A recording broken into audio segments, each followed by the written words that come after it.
Endi menga ayting, Ronaldo muxlislari, siz kimga muxlislik qilasiz jahon chempionatida? Millatingiz termasi O'zbekiston terma jamoasigami yoki sizga futbolni sevdirgan Cristiano Ronaldogami? Nega unaqa deyapman? Xabaringiz bor, hozirgina jahon chempionati qur'asi yakunlandi va O'zbekiston terma jamoasi Portugaliya bilan bir guruhga tushdi. Ya'ni guruhimiz Portugaliya, O'zbekiston va Kolumbiyadan iborat. 4-jamoa jahon chempionati saralash play-offining birinchi bosqich g'olibi kiradi.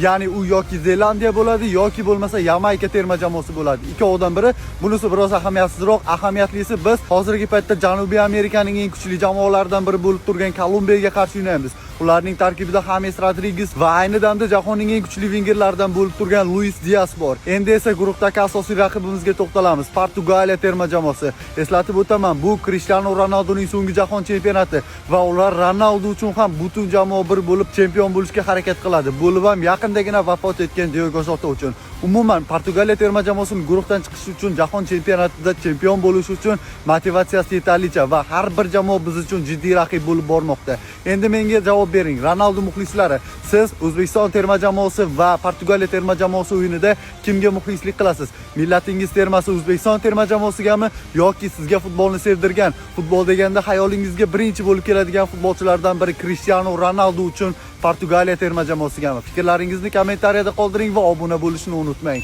Bu futbolga oid eng yaxshi sahifalardan biri.